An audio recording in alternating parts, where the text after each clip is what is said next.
In his remarks to the General Assembly, President Biden highlighted all that is at stake as we continue to rally the world to support Ukraine, including the fate of core principles of the United Nations Charter: sovereignty, territorial integrity, and human rights, which are the pillars of peaceful relations among nations.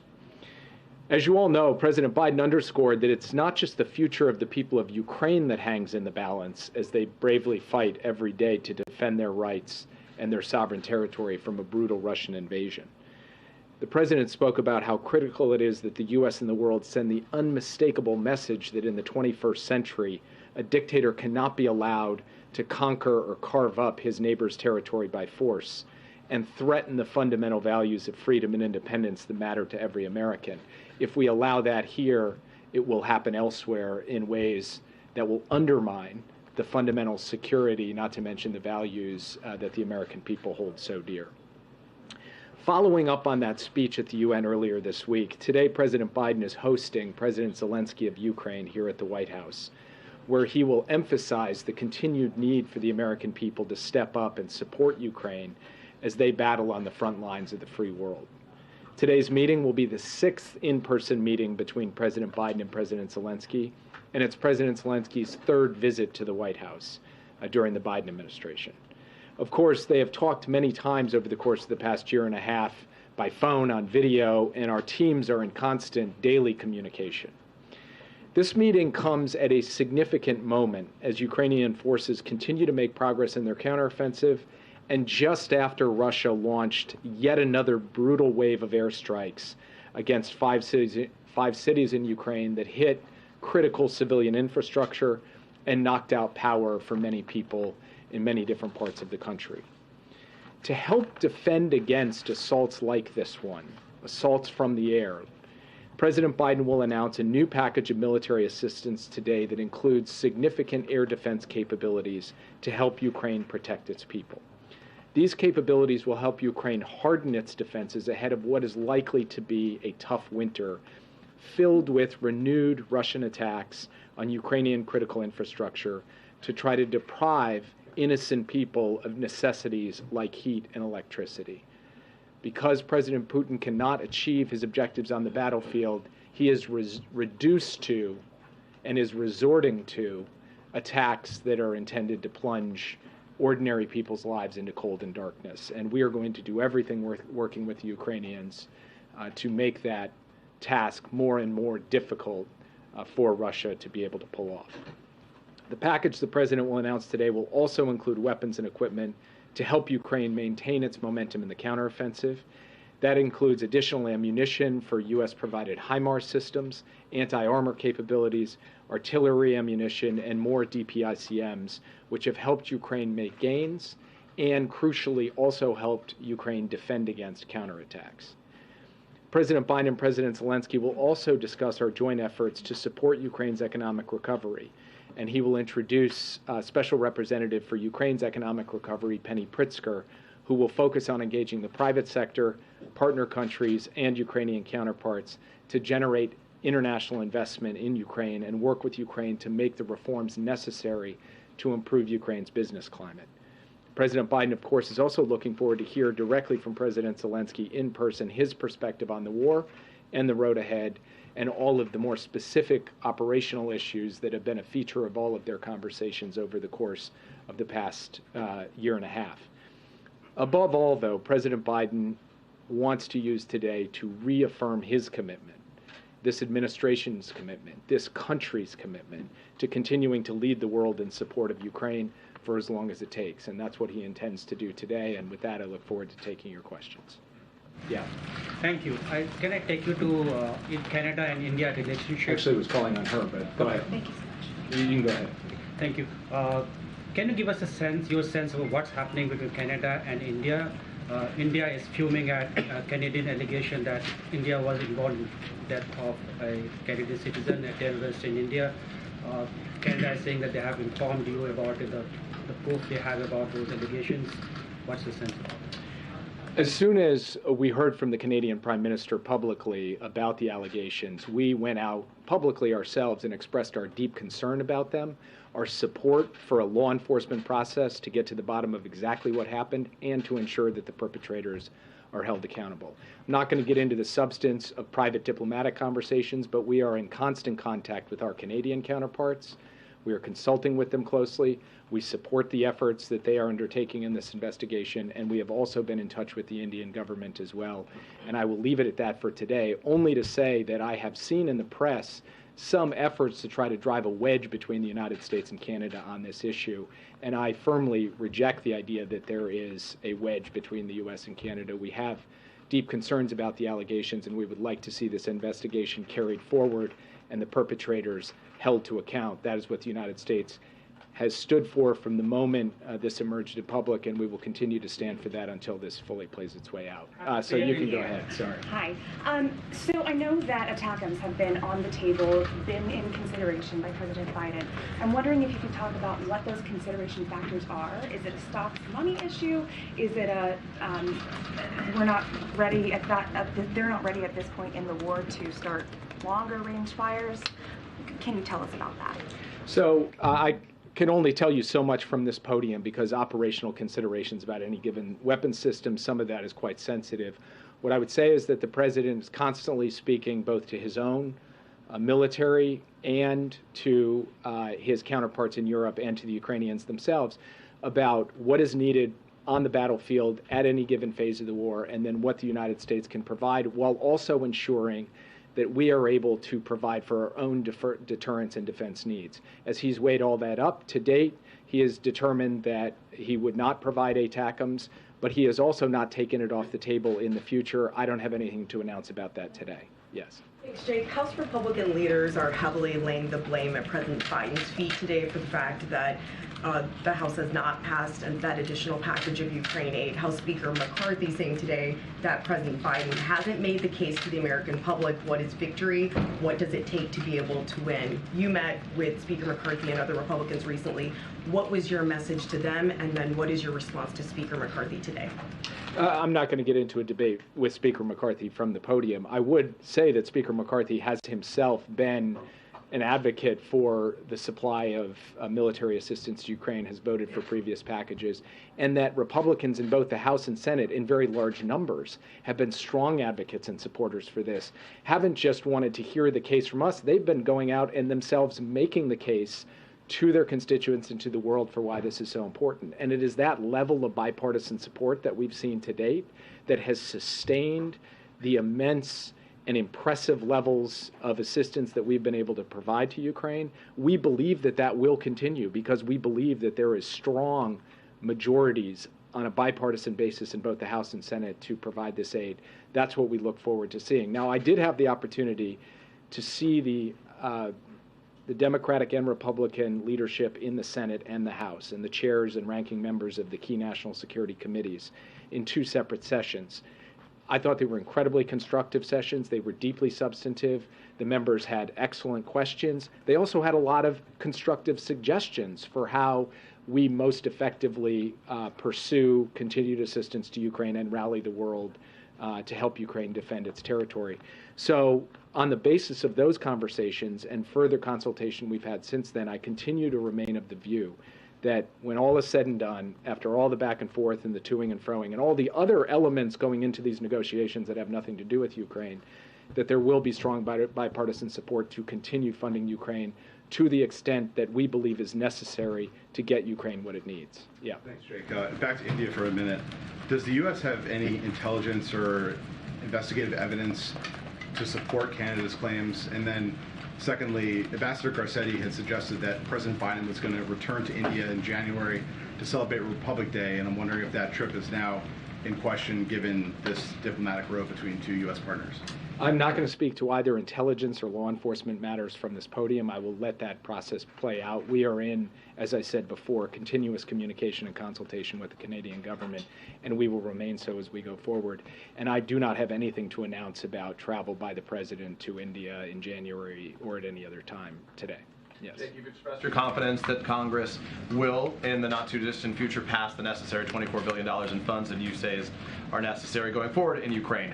By what date does that need to occur to not have any impact? What is the urgency, and how soon does that need to happen to make sure that there is no let-up in the effort to help support the Ukrainians? Well, just to be clear, the supplemental funding package that we put forward to the Hill was for the period from the end of the fiscal year to the end of the calendar year, basically September 30th to the end of the year. So there's not a single dollar amount that is necessary for all time. We need funding to keep going, meaning that if, for example, the Congress passed a shorter package, you could have a proportional amount or a longer package, etc. New package need to be passed. We will want to see additional funding for Ukraine after the end of the fiscal year, so after September 30th, meaning that we would like additional resources from the Congress on October 1st to be able to ensure that there's no disruption in the supply of funding to And at Ukraine. what point would there be a disruption? If we pass, what date would there be a disruption, given the fears about this not passing? Well, I mean, there's a sliding scale of disruption, but the day after the funds lapse or run out at the end of the fiscal year, there would be a break if we do not get the funding starting October 1st. That's why we are making the case to the Congress that we should see additional funding at that Can we time. follow up on the Congress? Speaker McCarthy, as has now been reported, turned down President Zelensky's desire to speak for a joint session of Congress. Obviously, they control Congress, you don't. But what do you think that says to the American people if Zelensky was not given that opportunity, given the stakes that you say exist right now? I've read the reports of that. I haven't heard it directly, so it's hard for me to comment or speculate on it. What I will say is that President Zelensky just spent hours up on the Hill with Democrats and Republicans, and not just behind closed doors, but out in public to be able to explain his case and to stand, frankly, with members who want to also make the case that this should continue. So I keep saying basically the same thing standing up here that I genuinely believe, which is there is a vocal, quite small minority of members who are raising questions. There is a very strong, overwhelming majority of members, both Democrats and Republicans, who want to see aid continue, and I believe that's where the American people are as well. So I believe that will shine through in the end, yes. Is the U.S. concerned about Poland's decision to stop sending arms to Ukraine, and whether that signals any sort of broad waning of Western support for Ukraine? When I read the headlines this morning, I was, of course, concerned and had questions, but I've subsequently seen the Polish government spokesman come out to clarify that, in fact, Poland's provision of equipment, including things like Polish manufactured howitzers, is continuing, and that Poland continues to stand behind Ukraine. So we will stay in consultation with them to ensure that we understand fully what the nature of Poland's stance is on these issues, but I believe that Poland will continue to be a supporter of Ukraine. Yeah. Thank you, Jake. What are you telling congressional leaders about how much more aid is needed to ensure Ukraine can win the war, not just sustain the war, and what timeline are you sharing with them? Well, we put forward a proposal. We've actually laid out in some detail every element of assistance that we believe is necessary to get us to the end of this year, and then we have begun talking to them about what next year looks like as well. But that's in military support, economic support, humanitarian, energy assistance, and so forth. War is inherently unpredictable, of course. So I can't look you in the eye, and I certainly can't look them in the eye and predict exactly what's going to happen on exactly what timetable. And therefore, we need to have a degree of flexibility and adaptability in our approach, as we have since the beginning of this conflict. That will continue. But what we know is that there is core capabilities in ammunition, in air defense systems, and in other critical military elements that Ukraine will continue to need from its partners in NATO and other countries around the world. And we, the United States, are committed to making sure they get those. In fact, Secretary Austin had the opportunity to host another round of the Ramstein Group, the Ukrainian Defense Contact Group, this week in Germany. And we continue to see a level of urgency and intensity in the support for this kind of assistance to go to Ukraine from dozens of countries around the world. The United States has got to step up and do its part. And you talk about the bipartisan support, but the issue here is just how does this even get to the floor for a vote? So what is the path forward here? In a way, that's above my pay grade, because that involves questions related to the entire budget, much of which goes well beyond the national security remit. So I will not handicap kind of overall budget negotiations. What I'm laser focused on is, when all is said and done, will there be the support and the resources necessary for Ukraine? I believe, based on my consultations on the Hill with both Republicans and Democrats, that there will be. Yeah. Thank you again for being here. You expressed confidence that ultimately there will be money provided as requested, if not more or whatever. And that's the understanding here at the White House. How do you explain then all of this to Zelensky or to other world leaders who might be watching this domestic fight and thinking, should we really believe that the United States is on board with Ukraine and with this effort? I mean, how do you explain congressional dysfunction, I guess? I mean, one thing you definitely do not need to explain to democratically elected leaders in Europe, frankly, even to autocrats, is politics. Okay, leaders know politics. And President Biden's counterparts understand that budget negotiations take place and there's difficult give and take in them, and that's in the nature of a democratic system. So President Zelensky is not coming here like a babe in the woods, not having any understanding that, we have to work through, as we approach the end of the fiscal year, funding for the government going forward. He recognizes that that's going to be contested, that there are different perspectives. What he wants to hear from the president is kind of similar to what you are trying to elicit from me, which is, what is the degree of confidence we have that we can deliver in the end? And we believe that we can, which doesn't mean that the road ahead is entirely straight or I can predict to you exactly how this is all going to play out. What I believe is that when all is said and done, the support will be there. One real quick on, we talked about Canada. There's an issue with Mexico today because AMLO suggested he's not coming to APEC in November amid concerns with its relationship with Peru. Have they given formal notice they're not coming? And what do you make of this dispute between the two? I actually had not seen him go out publicly and say that, but without going deep into our diplomatic conversations with them, they had raised the possibility that that might happen. We'll have to talk to them, and I don't want to comment on it at the podium before I've had the chance to talk to them directly. Yeah. Thank you so much.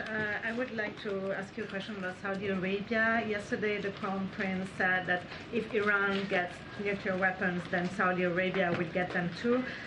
How do you react to that? And is it a way to put pressure on the administration at a time when the president is trying to broker a deal with Israel? No, I don't think so. This has been a long-standing position of Saudi Arabia. And frankly, one of the major reasons that we are working overtime with partners and allies to ensure that Iran never gets a nuclear weapon is that if they did, not only would they be a direct threat to the region and beyond, but it likely would trigger a regional arms race. So it has been core to the American principle and policy with respect to ensuring Iran does not get a nuclear weapon, this risk that potentially other countries in the region would seek nuclear weapons. That's not something that emerged yesterday in an interview. That has been a feature of the landscape going back many years. Now, from our perspective, we will do all that is necessary, and we have said this repeatedly, the president himself has said it, to ensure that Iran never gets a nuclear weapon, so this hypothetical never comes to pass. And that's the stance that we take, and nothing about the comments made yesterday change or alter that. Yeah. Thank you so much, Jake. Is it me or something? Yeah, go ahead. Thank you. Just first of all, does the administration support every part of the 10-part peace formulation that President Zelensky is promoting? And if the answer to that is no, which parts might you edit? And then secondly, when President Xi hosts President Putin in Beijing next month, what does the White House hope he will communicate to President Putin about the need for peace in Ukraine? Each of the individual elements of the peace plan, if you sat one of them down, sovereignty and territorial integrity, food security, ecological security, nuclear safety, to us it's not even a question whether we agree. Of course we do. These are just basic principles of the international system. They're consistent with the UN Charter, and we have said that President Zelensky's vision for a just peace is fully consistent with the United Nations Charter and with kind of decency and common humanity. So we have no concerns about any of that. What President Biden has said is that at the end of the day, the baseline for peace are the core principles of the UN Charter, particularly sovereignty and territorial integrity and human rights. That's what we're going to continue to drive at. That's what President Biden and President Zelensky will speak about today. Yeah. Xi, sorry. Sorry, what was it about Xi? What do you hope that President Xi will communicate to Putin when they meet in Beijing about the need for peace in Ukraine? The number one point in, I can't remember if it's 10 or 12 points in the principles that the PRC has laid out with respect to Russia's invasion of Ukraine is respect for sovereignty, respect for every nation's sovereignty. So I would like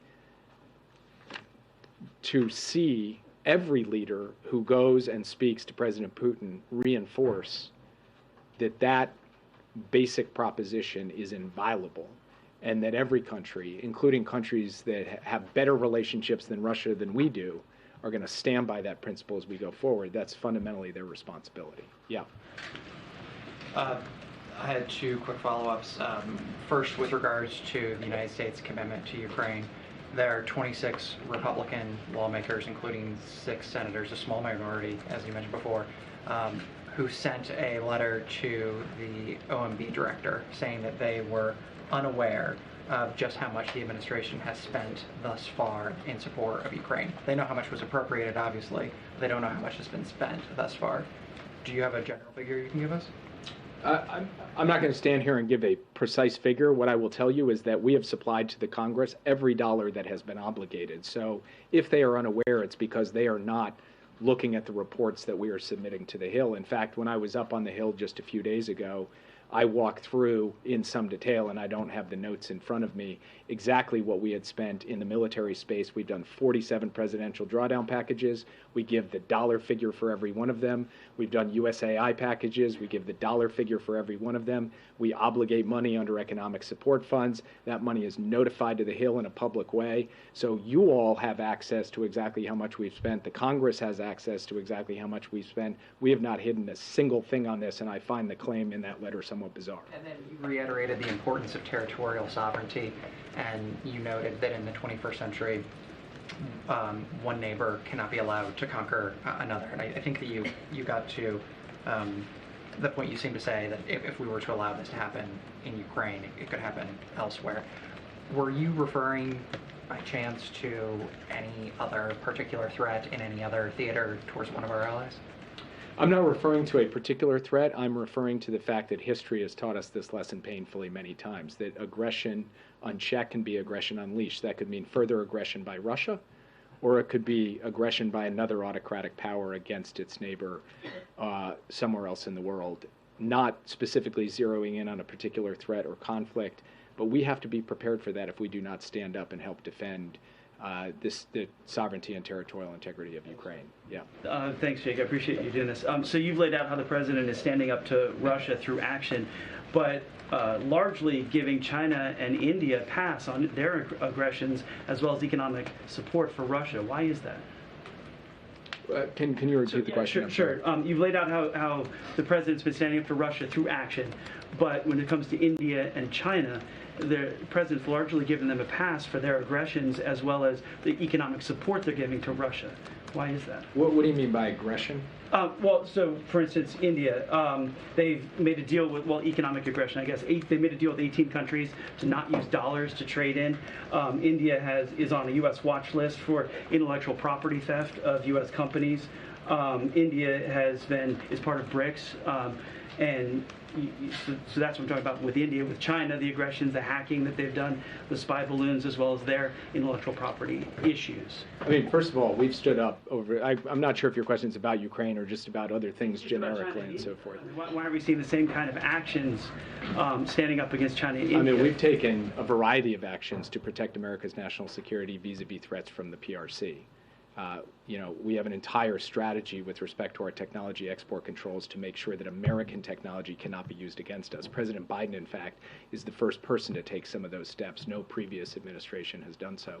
And where we have concerns with India, whether it comes to issues related to the very watch list that you're describing or otherwise, we make those concerns clear and we defend U.S. interests, as we do with every country in the world. Now, India is not Russia, and China has its own set of challenges that we deal with in its own context. So, of course, there's going to be differences in how we deal with countries one by one.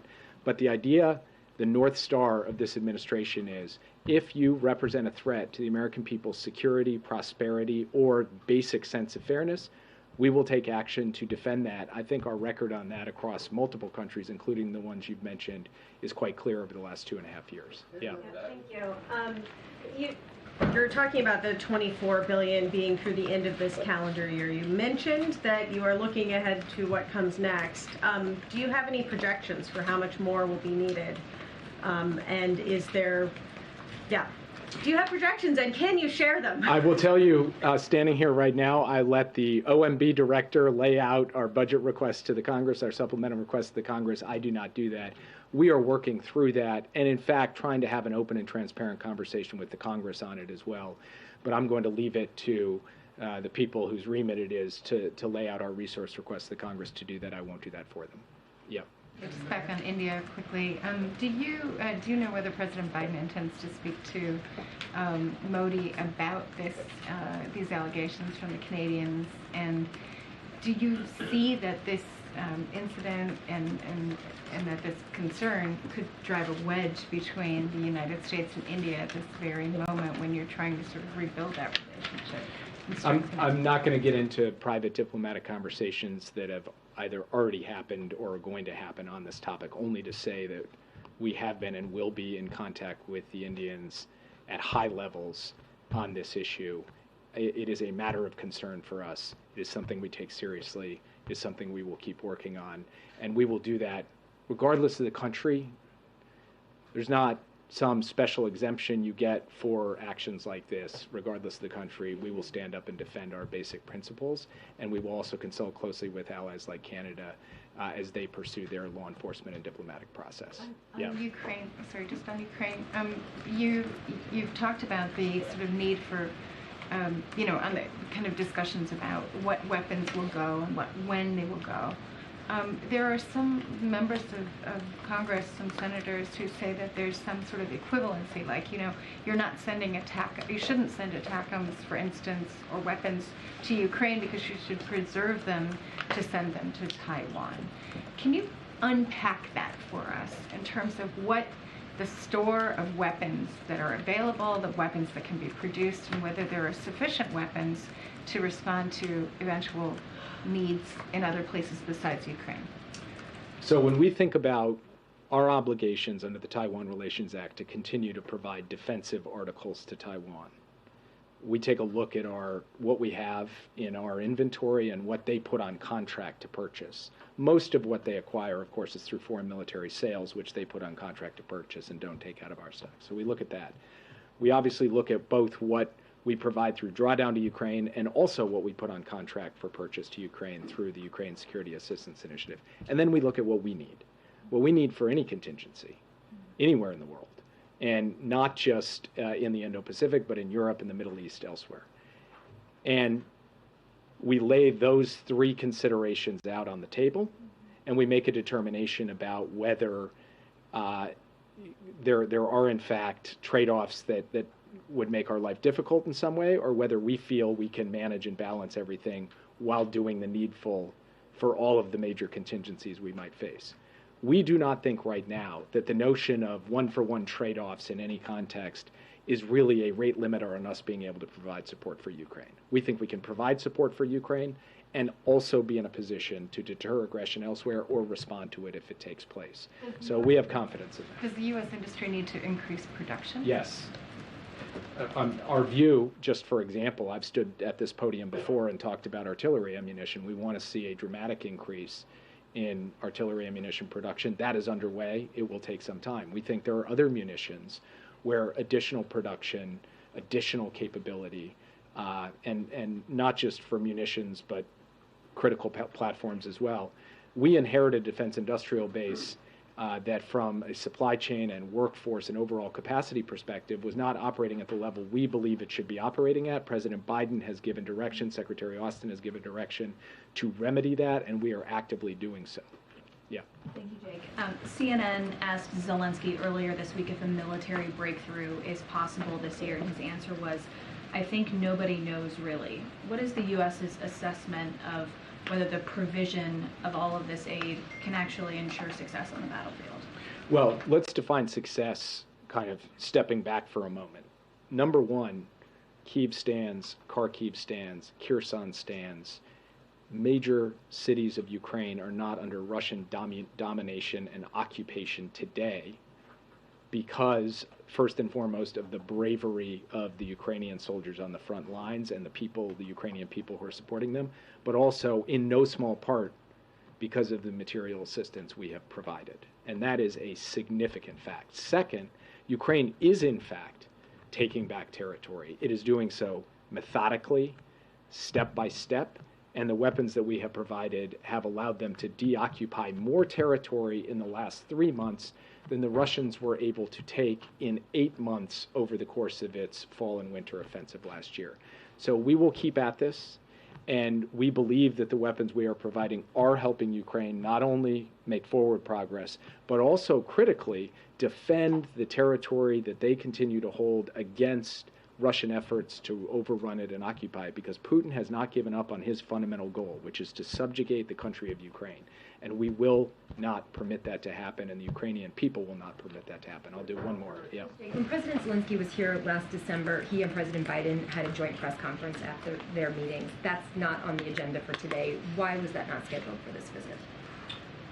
So President Zelensky came in from New York. He's going off to other destinations tonight. He has a limited number of hours here. We wanted to make sure that he spent plenty of time on the Hill engaging with Democratic and Republican members, answering their questions, making his case. And then President Biden wants plenty of time to sit with him one-on-one in a small group and then with his cabinet to be able to work through everything. They will have the opportunity to make, I think, 2 statements to the press during that time.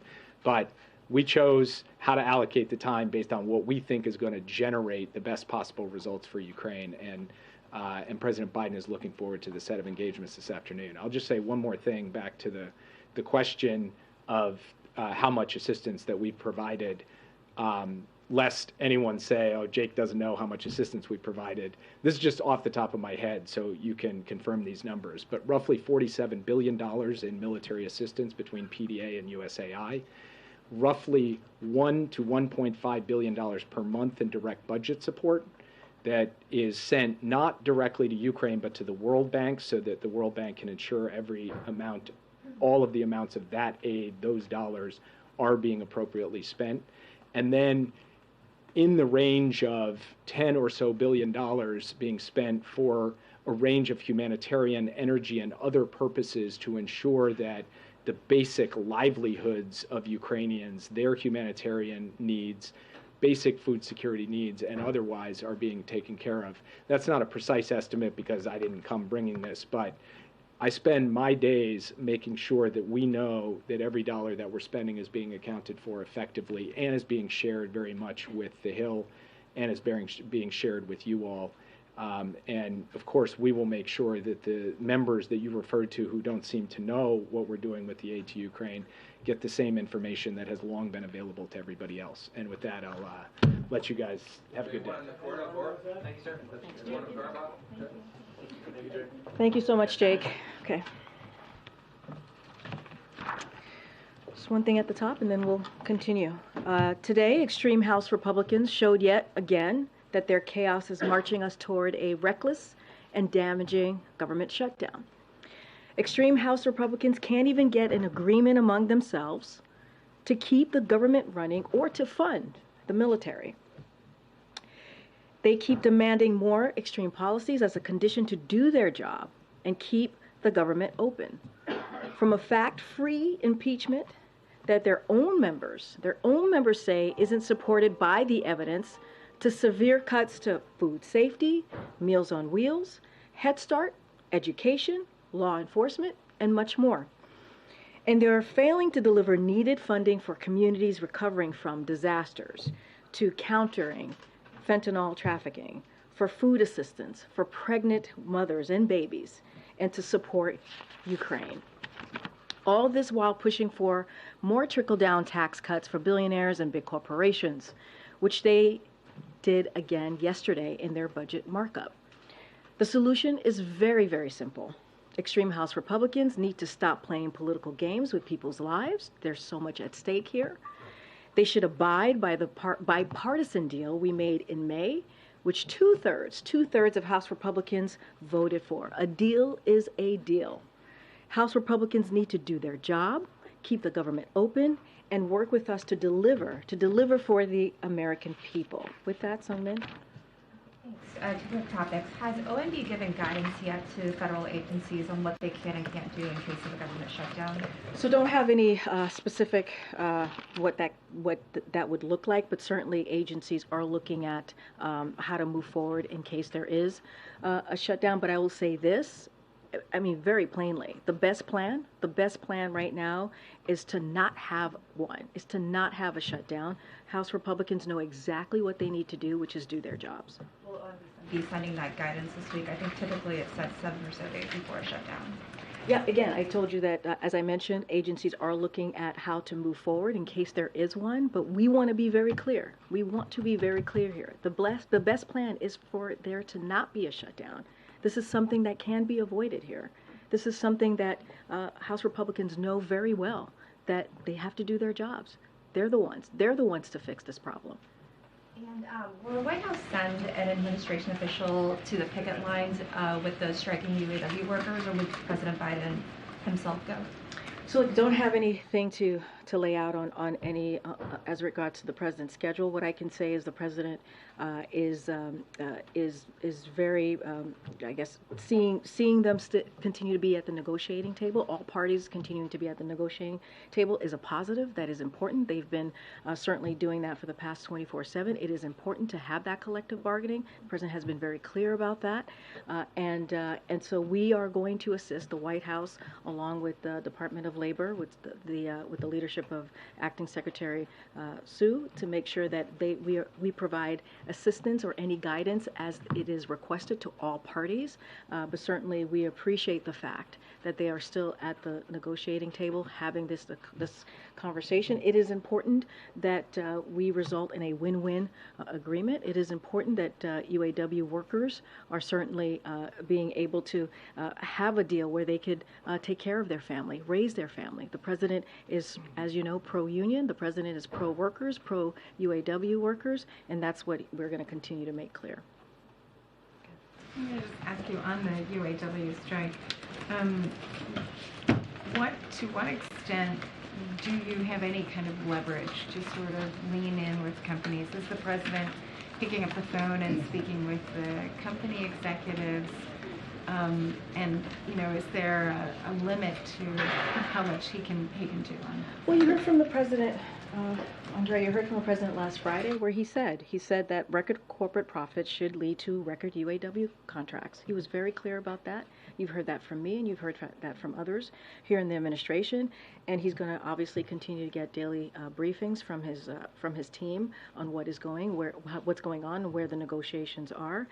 And the president has spoken to all parties in the past couple of weeks, and so he has stayed in touch. He's had those conversations. But again, the parties are negotiating at the table. That is a positive thing. That is important. They are working 24/7 to get a win-win agreement. And so, look, I'll just add this. The president fought and won the type of major investment needed, really truly needed, to ensure that we have an EV future with EVs that are made in America. That is something that the president was able to do. And let's not forget, the folks who want to repeal this, or what we saw in the last administration, was certainly not about investments. If anything, they tried to push sending American jobs to China. That's what we've seen them do. The president is a pro-union president. That's what labor and union have called him, and called him as the most pro-union president in any administration. And so we're going to continue to be helpful in any way possible as these negotiations continue.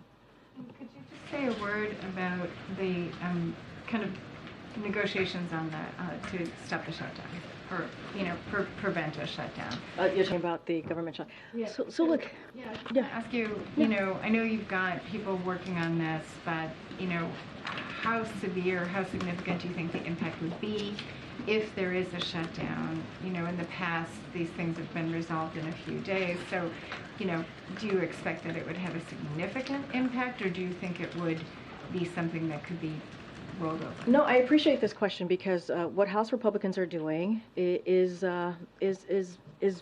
would hurt Americans, American families, and we've been very clear. Here are a couple of things that we think that may hurt American families. It hurt military families, force active duty military personnel, law enforcement officers to work without pay, endanger disaster response, as I said at the top, which will risk FEMA's disaster relief fund and complicate new emergency responses. As we know, FEMA has been very busy these past couple of months dealing with extreme weather, dealing with responses, undermine cancer and Alzheimer's research, that it will delay new clinical trials. That's what we'll see. If you think about eliminated Head Start slots for 10,000 kids, risk significant delays for travelers that we'll see across the country, with air traffic controllers and TSA officers would have to work without pay, undermine public health. Most EPA hazardous waste and drinking water inspections would stop.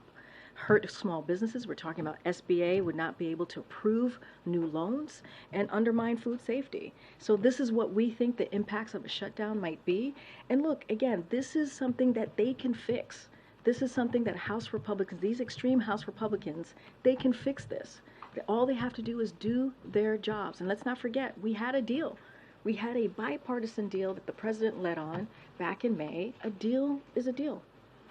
Gotcha. Thanks, Karine. Speaker McCarthy said today you quote, more than willing to look at the $24 billion request for Ukraine aid if the president first looks at the Republican border bill that they put forward. What's your response to that?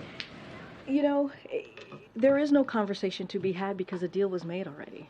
Back in May, as I just stated to Andrea, there was a deal that the Speaker and the President came together on to move forward on behalf of the American people, that Republicans voted on, that Democrats voted on.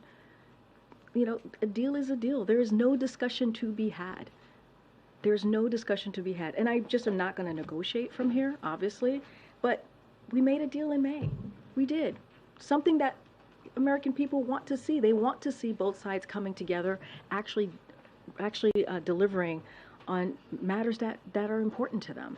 So this could be fixed by them, not by us. We made a deal already, and that was back in May. Anything you can tell us about tomorrow's schedule? I don't have anything to share at this moment on tomorrow's schedule. Certainly, we will have that out for all of you later today. Okay, Peter.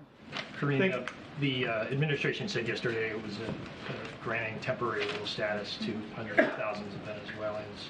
At the same time, the city of Eagle Pass in the Rio Grande has announced a state of emergency because of immigrant surge.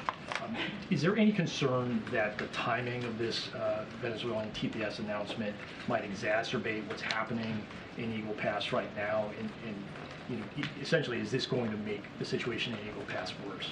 So look, we have worked very hard, the president have worked very hard to implement a strategy when it comes to the border that is humane, safe, and has orderly enforcement. That is something that we have tried to do and worked really hard to do these last 2 years. I do want to add a couple of things that we also announced yesterday, as you, just to note, I'm sure you know, which is escalating the fight against smuggling and trafficking by prosecuting an increasing number of smugglers as well as non-citizens who are violating our laws, right? This is an announcement we made yesterday.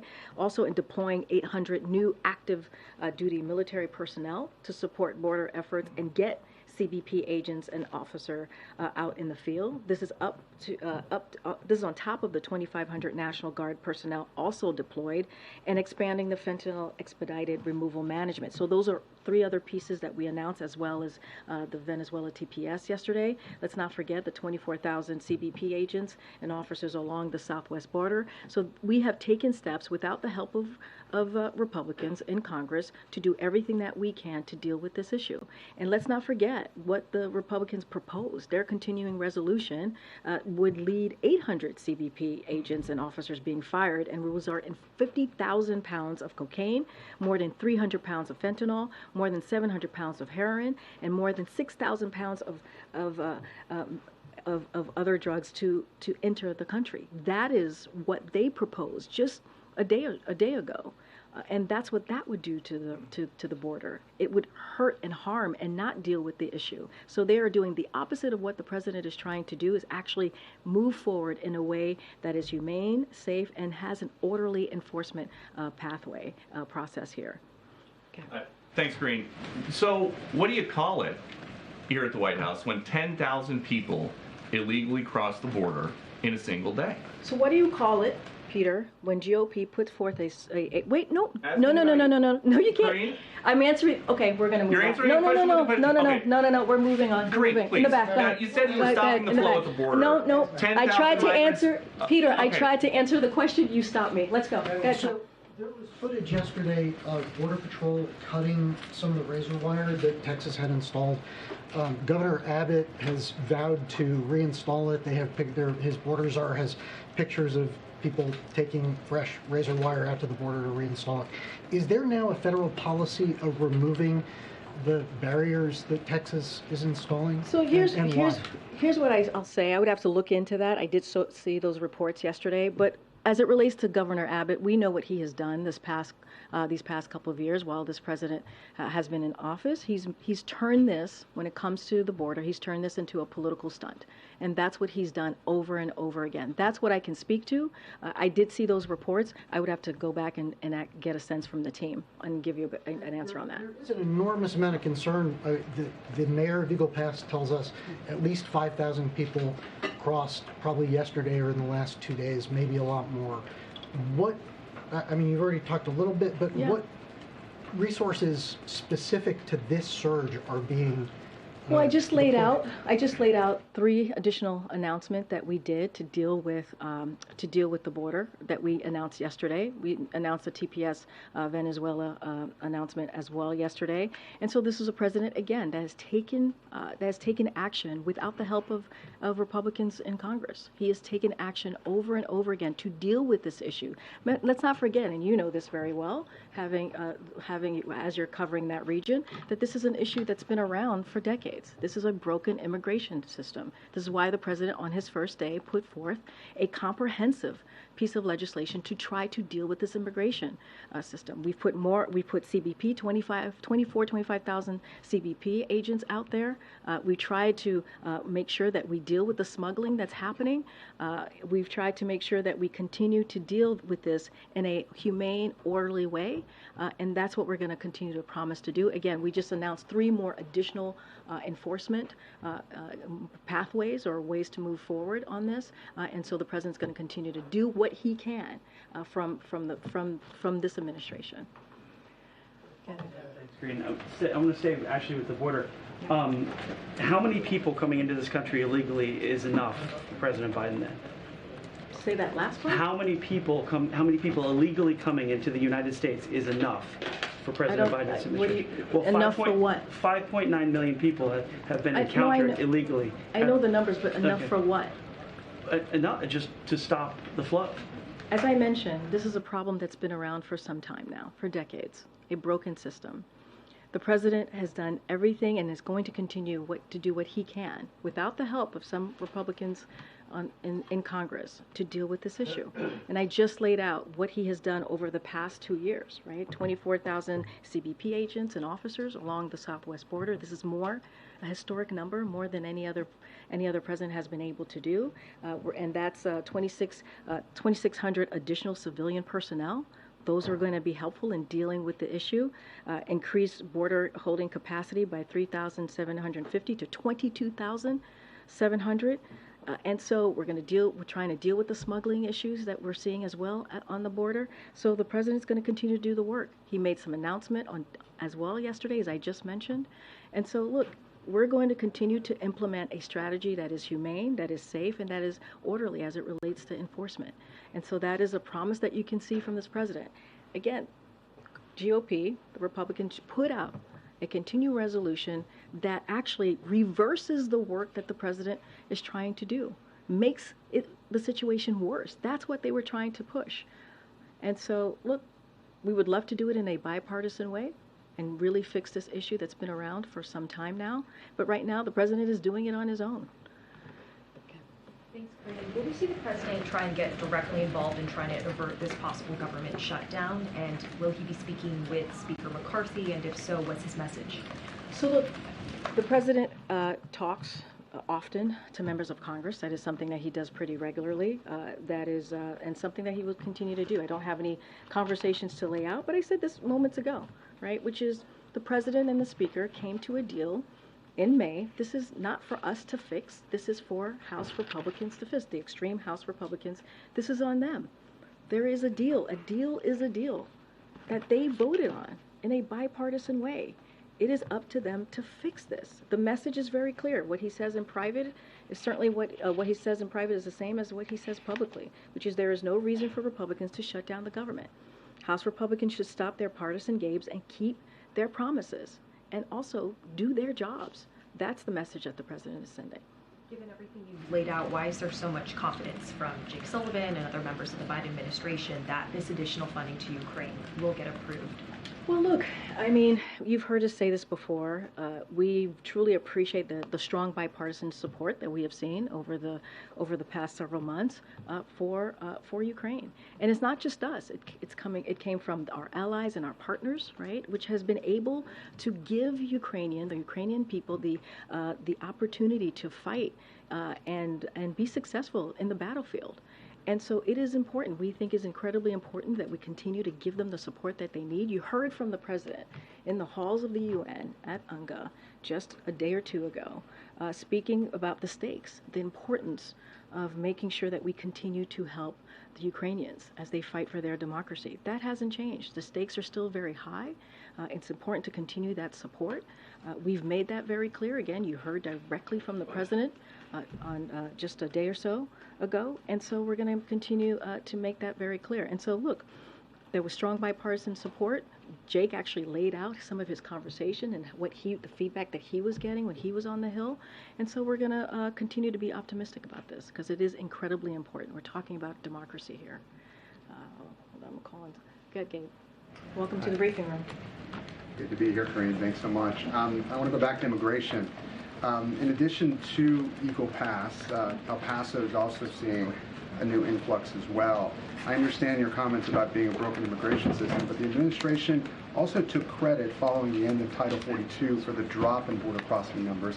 Is it now taking responsibility for the rise in numbers? So here, I'm sorry. Go ahead, Gabe. I'm so sorry. Finish your. Yeah, and then secondly, you mentioned those 800 new troops that are going down to the border. Do you think that'll be enough? Look, it's on top of what we have done already in the past 2 years under this administration. Look, every year, as you know, Gabe, I know you follow this very closely, U.S. sees ebbs and flows of migrants arriving fueled by seasonal trends, as you know, and efforts of smugglers to encourage migration. That is something that we see over and over again. And so certainly that plays into this. And so, I understand your question, but here's the thing. As you know, the President has taken action upon action to try and deal what is happening at the border. Historic action, without the help of Congress. And so we have asked over and over again to do this in a bipartisan way, which is why the President, his first piece of legislation was to deal with the immigration system. And understanding how critical it was to do that. And so we have taken actions. We have taken multiple actions. But again, this happens. It ebbs and flows. That's what we see at the border for different trends, for different reasons. And so we think 3 important enforcement announcement yesterday. It's on top of what we've been able to do, and